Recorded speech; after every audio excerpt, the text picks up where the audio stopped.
Նոր օրենսդրական նախաձեռնություն, փոփոխություններ կոռուպցիայի դեմ պայքարի մասին Վրաստանի օրենքում։ Խորհրդարանական մեծամասնության առաջնորդ Իրակլի Կիրցխալայայի հայտարարության համաձայն, եթե պետական ծառայողի, քաղաքական պաշտոնյայի, հանրային իրավունքների իրավաբանական եւ պետական ձեռնարկություններով աշխատող անձի նկատմամբ Վրաստանի քրեական օրենքով նախատեսված պաշտոնական կամ ֆինանսական հանցագործություններ կատարելու համար դատավճիռ սահմանվի, ապա պարտավոր կլինի 30 տարվա ընթացքում ամեն տարի կոռուպցիայի դեմ պայքարի բյուրոյին ներկայացնել գույքային վիճակի մասին հայտարարագիր։ Վրաստանի խորհրդարանը տարածել է մամուլի հաղորդագրություն, որում հոդվածներով նշվում է, թե որ պաշտոնական հանցագործությունների նկատմամբ է ակտիվորեն հսկվելու բացահայտված անձանց գույքային վիճակը։ Եվրոպական միությունն աջակցում է Էլեն Խոշտարյանին եւ անարդարացիորեն կալանավորված բոլոր քաղբանտարկյալներին, լրագրողներին եւ քաղաքացիական հասարակության ներկայացուցիչներին Վրաստանում, ասել է Եվրոպական հանձնաժողովի արտաքին գործերի եւ անվտանգության քաղաքականության խոսնակը Անիտա Հիպերը ի պատասխան Էլեն Խոշտարյայի կալանավորման վերաբերյալ հարցին։ Նրա խոսքով Եվրամիությունը շարունակում է ուսումնասիրել Վրաստանի իշխանությունների վրա ճնշում գործադրելու հնարավոր եղանակներն ու տարբերակները։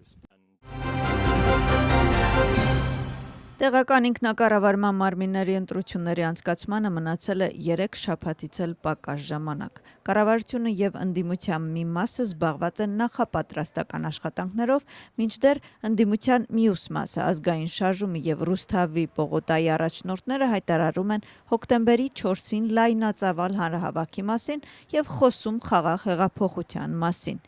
Ինչպես Պատա Բուրճուլաձեն հայտարարել է Պալիտրանյուսի եթերում, հանրահավաքը տեղի կունենա 3 վայրերում։ Եթե նրանք խելացի են, թող մի քանի կազմակերպիչներ թողնեն դրսում, որպեսզի հոկտեմբերի 4-ի հանրահավաքը կառավարելի լինի։ Հակառակ դեպքում մենք Նեպոլում տեսանք անկարգ մարդկանց, կառավարությունը պետք է հանձնվի ժամը 8-ին, ասել է Բուրճուլաձեն։ Ինչ վերաբերում է իշխող թիմին, վրացական երազանքը վստահ է, որ հակառակորդները չունեն բավականաչափ ռեսուրսներ։ Եթե հավաքը դուրս գա խաղաղ ձևից, կառավարությունը կգործի օրենքի սահմաններում։ Վարչապետը ծանոթացել է Քութայիսի տեխնոլոգիական կենտրոնի շինարարական աշխատանքներին։ Տեխնոլոգիական կենտրոնը տեղակայվելու է նախկին խորհրդարանի շենքում։ Վարչապետին նախագծի մասին տեղեկացրել է էկոնոմիկայի եւ կայուն զարգացման նախարար Մարիամ Քվրիվիշվիլին։ Այս պահին արտաքին տարածքի ենթակառուցվածքները ավարտված են, այդ թվում ճանապարհի, հրապարակի, կանաչ ծածկույթի եւ արտաքին լուսավորության, ինչպես նաեւ տեխնոպարկի մուտքի մոտ կանաչ ցանկապատի կառուցումը։ Տեղադրվում է ոռոգման համակարգ, նախատեսվում է տարածքի կանաչապատում։ Նախագծի շրջանակներում կկազմակերպի արդյունաբերական նորարարությունների լաբորատորիա։ Այսօր Վրաստանի վարչապետը տնտեսության եւ կայուն զարգացման նախարարի հետ միասին ծանոթացել է Քութայիսի միջազգային օդանավակայանում 3.5 կիլոմետրանոց նոր թռիչքուղու կառուցման գործընթացին, որը շահագործման կհանձնվի 2026 թվականին եւ կկարողանա ընդունել ցանկացած տեսակի ուղևորատար եւ բեռնատար ինքնաթիռներ։ Շինարարական աշխատանքների արդյունքում, որոնց արժեքը կազմում է 239 միլիոն 500 հազար լարի, Քութայիսի օդանավակայանի ենթակառուցվածքներին կավելացվի եւս 4 թռիչքուղի։ Մինչև 12,000 էկստազի հապ, 520 սուբոտեքս հապ, կոկային, մարիխուանա։ Ներքին գործերի նախարարությունը ոստիկանության միջոցառումների արդյունքում առևանգել է տարբեր տեսակի թմրանյութերի առանձնապես մեծ քանակություն։ Թբիլիսիի ոստիկանության դեպարտամենտի տնօրեն Վաժա Սիրաձեն ճեպազորույցի ժամանակ հայտարարեց, որ ձեռնարկված օպերատիվ միջոցառումների արդյունքում թմրանյութերի հետ կապված հանցագործությունների մեղադրանքով ձերբակալվել է 2 անձ, որոնցից մեկը Լատվիայի քաղաքացի է։ Ոստիկանությունը որպես ապացույց առևանգել է նոր նաև թմրանյութերի փաթեթավորման համար անհրաժեշտ նյութեր, էլեկտրական կշեռ, կպչուն ժապավեն, մեծ քանակությամբ գումար, որը ենթադրաբար ստացվել է թմրանյութերի անօրինական վաճառքից։ Հետաքննությունը ընթանում է քրեական օրենսգրքի 260-րդ հոդվածով։ պետք է արվի առաջիկա 4 տարիների ընթացքում մայրաքաղաքում առողջապահության եւ սոցիալական քաղաքականության առումով։ Կախակալաձեն ներկայացրել է իր զեկույցը եւ մանրամասն խոսել այս առաջնահերթությունների մասին, որոնք նա նախատեսում է իրականացնել տեղական ինքնակառավարման մարմինների ընտրություններում հաղթանակի դեպքում։ Ներկայացման ընթացքում ընդգծվել են վաղ փուլի քաղցկեղի ախտորոշման հետազոտությունների, թոքերի քաղցկեղի սքրինինգի եւ վահանաձև գեղձի ռադիոհոլտային թերապիայի ֆինանսավորումը։ Առողջապահության եւ սոցիալական ոլորտում նախատեսվում է նաեւ ընդլայնել Թբիլիսիի քաղաքապետարաններում արդեն իրականացվող բոլոր ծրագրերը։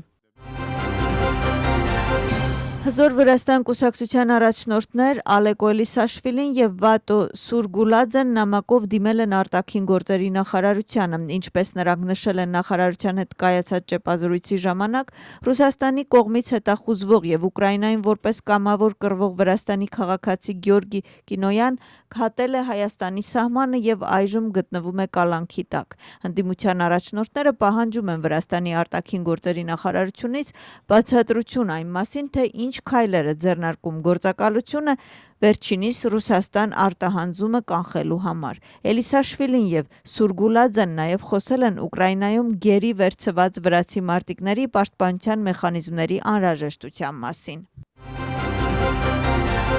Իսրայելի ռազմական ուժերը շարունակում են իրենց ցամաքային հարձակումը Գազա քաղաքը գրավելու համար։ Աքսիոսի տվյալներով Իսրայելի կողմից Գազայի հատվածում շրջափակումից ի վեր տարածաշրջանում մարդասիրական ճգնաժամը սրվել է եւ բնակչությունը բախվում է սննդի, խմելու ջրի եւ դեղորայքի սուր պակասի։ Նրանց տվյալներով Իսրայելը ներկայումս վերահսկում է Գազայի մոտ 75%-ը։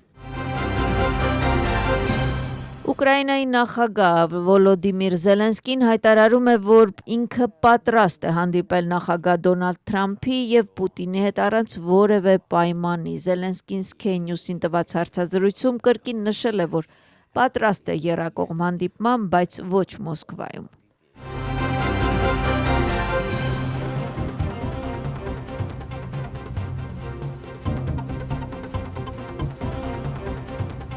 Պարզիր, թե որ տեղամասում պետք է քվեարկես հոկտեմբերի 4-ին։ Դրա համար անհրաժեշտ է ստուգել տվյալները Water Georgia CSGO բջջային հավելվածում կամ CSGO.g կայքում։ Կարող ես նաև օգտագործել արագ վճարման սարքը։